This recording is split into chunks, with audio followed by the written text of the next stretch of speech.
Boa tarde, galera.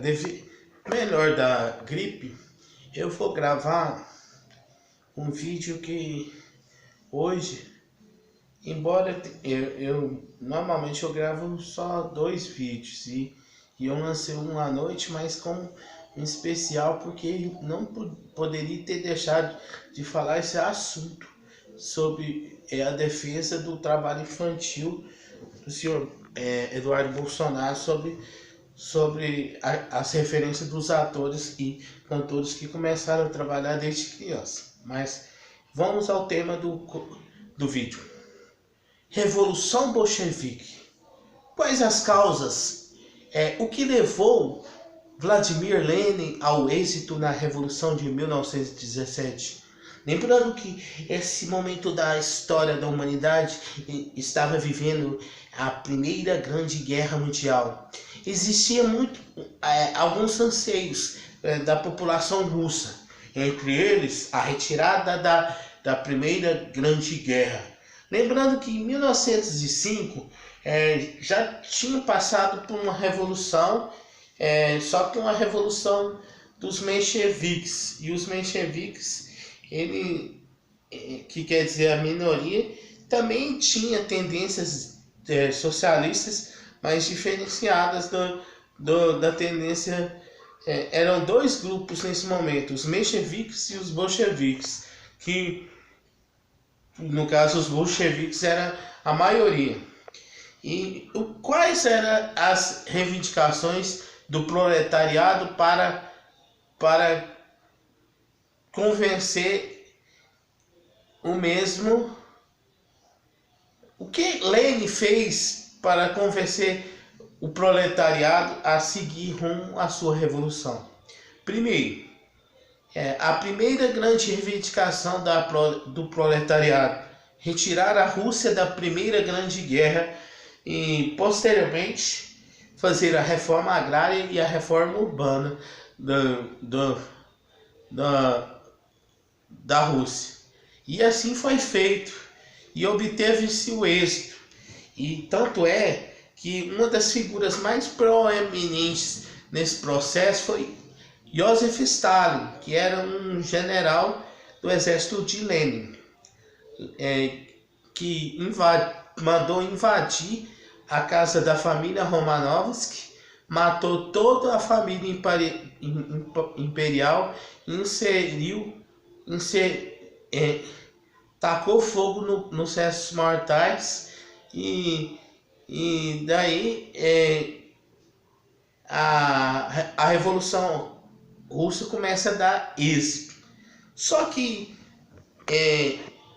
o Lenin, a principal figura da Revolução, ele não teve prazo para ver como ele seria o governante, porque logo depois da Revolução ele morre e há uma disputa interna entre os membros do Partido Comunista Bolchevique para a secretaria do Partidão, que era o principal cargo da então Rússia. E nessa atuada, Joseph Stalin consegue conquistar o poder, devido ao que ele mandou matar toda a oposição dele dentro do partido, inclusive do Trotsky, que seria o herdeiro natural do Hitler, do Lenin, que não era proletário, não tinha origem proletariada.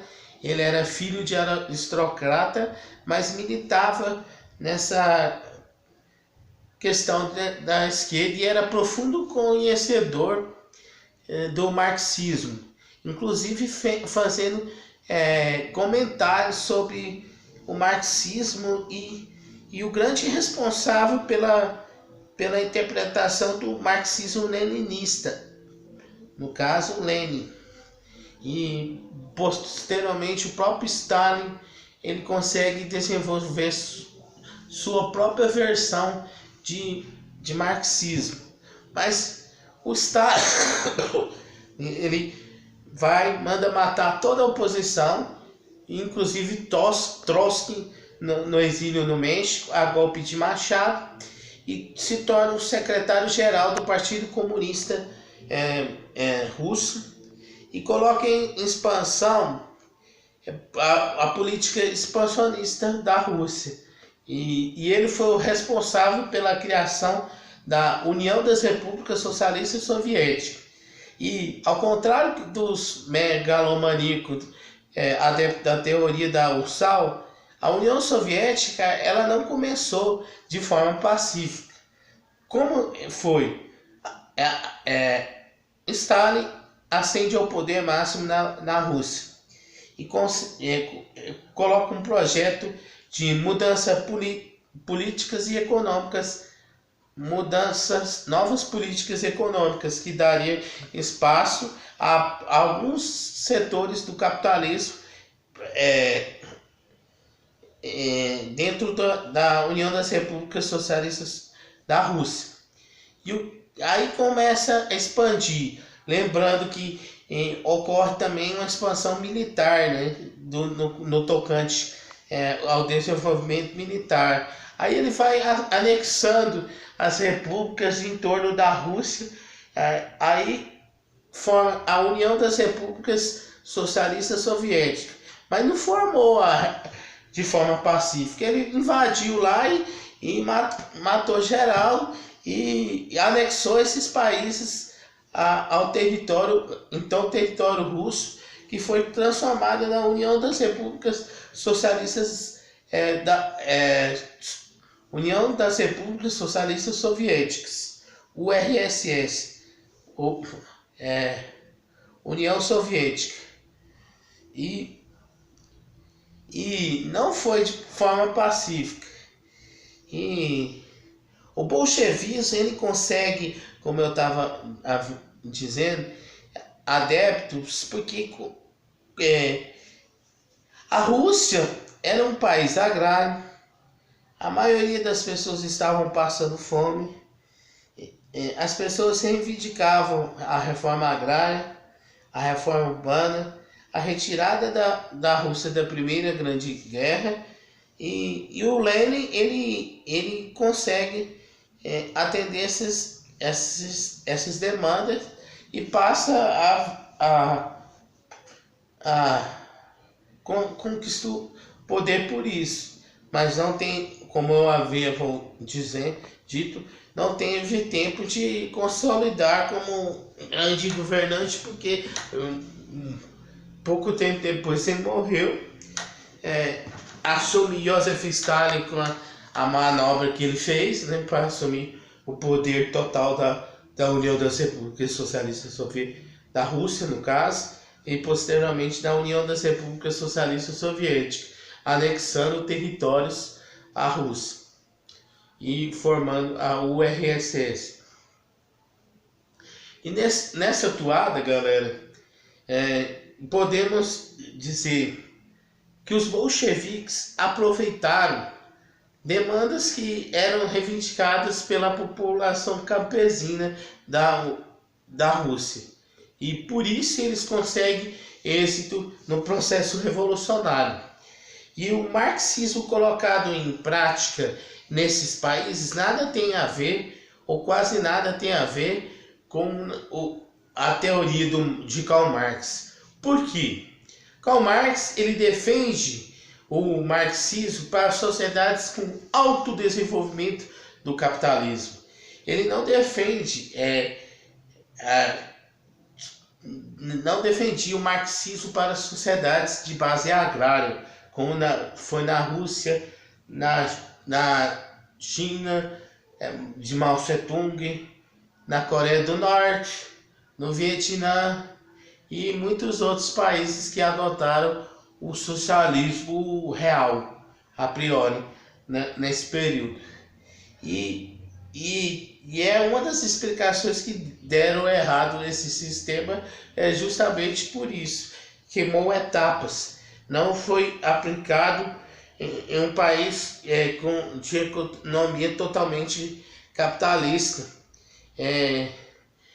sem uma formação proletariada, uma formação da consciência de classe do proletariado, e isso impediu que esse sistema desse certo. E não porque o socialismo marxista, o comunismo deu errado. O comunismo nem chegou a ocorrer. É importante lembrar que o comunismo é uma ideologia em que deveria desaparecer todos os países do mundo, todos os povos se unificar em uma única pátria, com um único governo, que seriam os próprios trabalhadores que seriam governantes e governados desse sistema, em que a unidade monetária desapareceria e seria uma espécie de economia baseada em recursos naturais. Por isso que a unidade monetária em questão desapareceria no processo que levaria ao chamado comunismo, sociedade perfeita. Mas é importante dizer que deixar bem claro a diferença de comunismo e socialismo. Dentro de uma ideia de comunismo, não haveria nem atividades capitalistas, porque não existiria nem mesmo os capitalistas. O comunismo seria a última etapa do chamado marxismo. Essa última etapa, o proletariado já teria que ter superado a burguesia, eliminado a burguesia e implementado seu próprio modo de produção, em que os conflitos de classe seriam cessados nesse processo. Algo que não ocorreu na Rússia, por exemplo, na China, por exemplo. Então não pode ser discernido. E devido principalmente a essa contradição entre teoria e prática, é que pode se explicar o porquê que o modelo soviético entrou em declínio, principalmente quando se pensa na morte de Lenin, de Joseph Stalin, a ascensão de Khrushchev, que começa a revelar todos os potenciais crimes de Joseph Stalin, e depois veio Gorbachev, uma ânsia de tentar salvar a União das Repúblicas Socialistas Soviéticas, fez afundar de vez com a criação da Glasnost e da Perestroika, liberação econômica e política da União das Repúblicas Socialistas Soviéticas, quando na verdade algo diferente foi feito na China. A China liberou a economia primeiro, criando zonas de livre comércio, diferente da Rússia soviética, que liberou geral e acabou desmoronando o sistema marxista, leninista aplicado no passado, que tanto teve em voga no período da Guerra Fria. E todos esses elementos que eu tive que trazer nesse vídeo para os amigos. E no mais, espero que todos que vierem assistir esse vídeo gostem, dê o joinha, compartilhe esse vídeo nas redes sociais para ajudar o crescimento do Ciências Humanas TV. Verifique se estão inscritos, galera.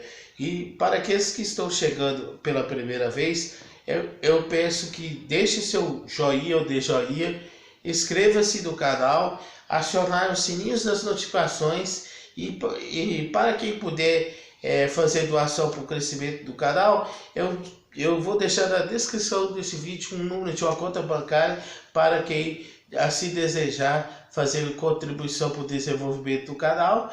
Para quem não puder, eu peço encarecidamente ajude compartilhando os vídeos nas redes sociais para aumentar o engajamento do canal Ciências Humanas TV. E é isso aí, galera. E no mais, fiquem todos com Deus e até amanhã, se o grande e poderoso Alfa Ômega, Criador Supremo, nosso Pai Celeste, desejar. Até mais.